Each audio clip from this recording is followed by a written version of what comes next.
Hi friends, welcome to ಸಖಿ ಸಿರಿ. ಇವತ್ತು ನಾನು ಮಾಡ್ತಾ ಇರೋ ರೆಸಿಪಿ ಅಣಬೆ ಸೂಪ್, ಮಶ್ರೂಮ್ ಸೂಪ್.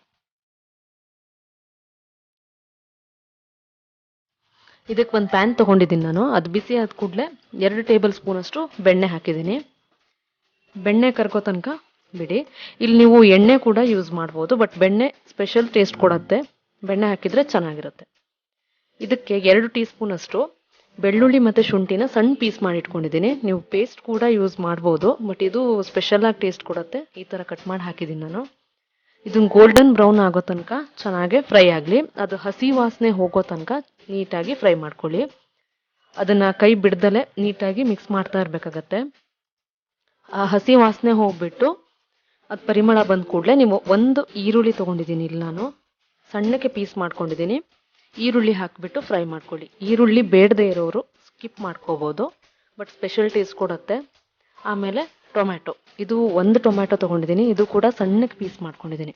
ಇದೆರಡೂ ನೀಟಾಗಿ ಚೆನ್ನಾಗಿ ಬ್ಲೆಂಡ್, ಅದು ಏನು ಸ್ಮೂತ್ ಬರೋ ತನಕ ಫ್ರೈ ಮಾಡ್ಕೊಳ್ಳಿ.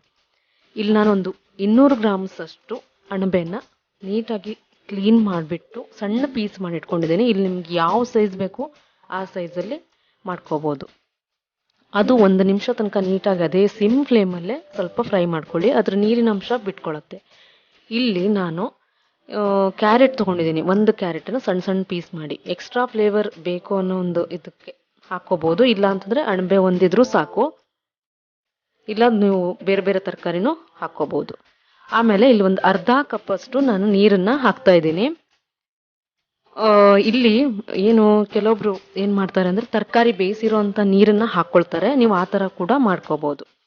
ಆಮೇಲೆ ಉಪ್ಪು, ರುಚಿಗೆ ಎಷ್ಟು ಬೇಕೋ ಅಷ್ಟು ಉಪ್ಪು ಹಾಕ್ಕೊಳ್ಳಿ.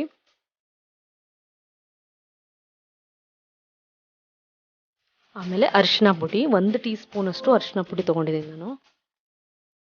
ಅರಿಶಿನ ಪುಡಿ.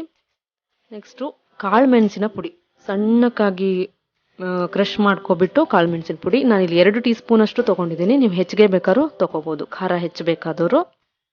ಚೆನ್ನಾಗಿರುತ್ತೆ. ನೀಟಾಗಿ ಮಿಕ್ಸ್ ಮಾಡ್ಕೊಳ್ಳಿ ಅದನ್ನು. ಹಾಗೆ ಮುಚ್ಚಿಟ್ಬಿಟ್ಟು ಅದು ಸರಿ ಸಿಮ್ ಫ್ಲೇಮಲ್ಲೇ ಇರಲಿ. ಹತ್ತತ್ರ ಒಂದು 5 ನಿಮಿಷ ತನಕ ಚೆನ್ನಾಗಿ ಬೇಯಿಸಿ, ಬೇಗ ಬೇಯತ್ತದು. ಆಮೇಲೆ ಇಲ್ಲಿ ನಾನು ಕಾರ್ನ್ಫ್ಲೋರಿನ ಸ್ಟಾರ್ಚ್ ತೊಗೊಂಡಿದ್ದೀನಿ 1 ಟೇಬಲ್ ಸ್ಪೂನ್ ಅಷ್ಟು. ಇದಕ್ಕೆ 2 ಟೇಬಲ್ ಸ್ಪೂನ್ ಅಷ್ಟು ನೀರು ಹಾಕಿಬಿಟ್ಟು ಮಿಕ್ಸ್ಚರ್ ಮಾಡಿ ರೆಡಿ ಮಾಡಿ ಇಟ್ಕೊಂಡಿರ್ತೀನಿ ಸೈಡಲ್ಲಿ.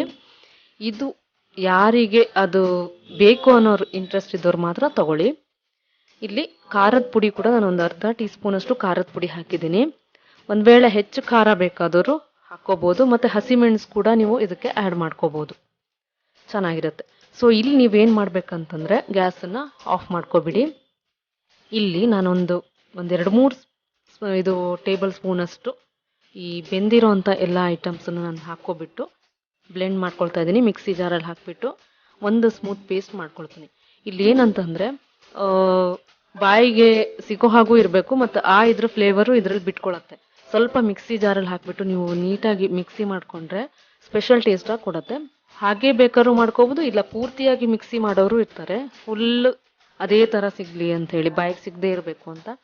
ಬಟ್ ಈ ಥರ ಮಾಡಿದರೆ ಚೆನ್ನಾಗಿರುತ್ತೆ. ಸೊ ಅದೇನು ಮಿಕ್ಸಿಯಲ್ಲಿ ನೀವು ಮಿಕ್ಸಿ ಮಾಡ್ಕೊಂಡಿರ್ತೀರ ಅದನ್ನು ಹಾಕ್ಕೊಳ್ಳಿ, ಮತ್ತು ಗ್ಯಾಸ್ ಆನ್ ಮಾಡ್ಕೊಳ್ಳಿ. ಅದನ್ನು ಹಾಕಿಬಿಟ್ಟು ನೀವೇನು ಕಾರ್ನ್ಫ್ಲೋರಿನ ಸ್ಟಾರ್ಚ್ ಮಾಡಿದ್ದೀರಿ, ಒಂದು ವೇಳೆ ಯಾರಿಗೆ ಇಷ್ಟ ಇಲ್ಲ ಅದನ್ನು ಹಾಕ್ಕೊಳ್ದೇ ಇದ್ದರೆ ಪರವಾಗಿಲ್ಲ. ಇಲ್ಲಿ ನಾನು ಯಾಕೆ ಹಾಕ್ತಾ ಇದ್ದೀನಿ ಅಂದರೆ ಥಿಕ್ನೆಸ್ ಬರುತ್ತೆ. ನಿಮ್ಗೆ ಏನು ದಪ್ಪ ಬರಬೇಕು ಸೂಪ್ ಆ ಥರ ಇಲ್ಲಿ ಬರುತ್ತೆ. ಸೊ ನೋಡಿ, ನಾನು ಹಾಕಿದ ಕೂಡಲೇ ಅಲ್ಲಿ ಎಷ್ಟು ದಪ್ಪ ಬಂತು ಅಂತೇಳಿ, ಎಷ್ಟು ತೆಳು ಇರೋದನ್ನು ದಪ್ಪ ಮಾಡಿಬಿಡುತ್ತೆ. ಇದೂ ಕೂಡ ಒಂದು 2 ನಿಮಿಷ ತನಕ ಸಣ್ಣ ಫ್ಲೇಮಲ್ಲೇ ನೀವು ಇಟ್ಕೊಳ್ಳಿ. ಹಾಗೆ ಇಲ್ಲಿ ಒಂದು ವೇಳೆ ನಿಮ್ಗೆ ದಪ್ಪ ಆದರೆ, ಆ ಸೂಪ್ ಕನ್ಸಿಸ್ಟೆನ್ಸಿ ದಪ್ಪ ಆದರೆ ನಿಮ್ಗೆ ಎಷ್ಟು ಬೇಕೋ ನೀರು ಅಷ್ಟು ಆ್ಯಡ್ ಮಾಡ್ಕೊಳ್ಳಿ. ತುಂಬ ತೆಳ್ಳಗೆ ಮಾಡ್ಕೊಳಕ್ಕೆ ಹೋಗಬೇಡಿ ಅಷ್ಟೇ. ಆಮೇಲೆ 2 ಟೇಬಲ್ ಸ್ಪೂನ್ ಅಷ್ಟು ಸಣ್ಣಕ್ಕೆ ಹೆಚ್ಕೊಂಡಿರೋಂಥ ಕೊತ್ತಂಬರಿ ಸೊಪ್ಪನ್ನು ಹಾಕಿದ್ದೀನಿ. ಆಮೇಲೆ ಇಲ್ಲಿ ಫ್ರೆಶ್ ಕ್ರೀಮನ್ನು ಹಾಕ್ತಾ ಇದ್ದೀನಿ. ಇದು ರೆಸ್ಟೋರೆಂಟ್ ಸ್ಟೈಲಲ್ಲಿ ಟೇಸ್ಟ್ ಕೊಡುತ್ತೆ, ಕಾರ್ನ್ಫ್ಲೋರು ಮತ್ತು ಫ್ರೆಶ್ ಕ್ರೀಮು. ಸೊ ನೀವು ಬೇಕಾದರೆ ಆ್ಯಡ್ ಮಾಡ್ಕೋಬೋದು. ಹಾಗೆ ಸೊ ರೆಡಿಯಾಗಿದೆ, ಬಿಸಿ ಬಿಸಿಯಾಗಿರೋಂಥ ಮಶ್ರೂಮ್ ಸೂಪ್ ರೆಡಿಯಾಗಿದೆ. ನಿಮ್ಮ ಫ್ಯಾಮಿಲಿ ಜೊತೆ ಈ ರೈನಿ ಸೀಸನಲ್ಲಿ ತುಂಬ ಎಂಜಾಯ್ ಮಾಡಿಬಿಟ್ಟು ಕುಡೀರಿ. ಊಟದ ಮೊದಲು ಇದನ್ನು ಸರ್ವ್ ಮಾಡಿದರೆ ತುಂಬಾ ಒಳ್ಳೆಯದು. ಆರೋಗ್ಯ ದೃಷ್ಟಿಯಿಂದ ಕೂಡ ಅಣಬೆ ತುಂಬ ಒಳ್ಳೆಯದಾಗಿದೆ. ಹಾಗೆ ನನ್ನ ಈ ರೆಸಿಪಿ ನಿಮ್ಗೆ ಇಷ್ಟ ಆದರೆ ಲೈಕ್ ಮಾಡಿ, ಶೇರ್ ಮಾಡಿ, ಮರಿಬೇಡಿ. ನನ್ನ ಚಾನೆಲ್ನ ಸಬ್ಸ್ಕ್ರೈಬ್ ಕೂಡ ಮಾಡಿ. ಹಾಗೆ ಕಮೆಂಟ್ಸ್ ಬಾಕ್ಸಲ್ಲಿ ಕಮೆಂಟ್ ಕೂಡ ಹಾಕಿ. Thank you.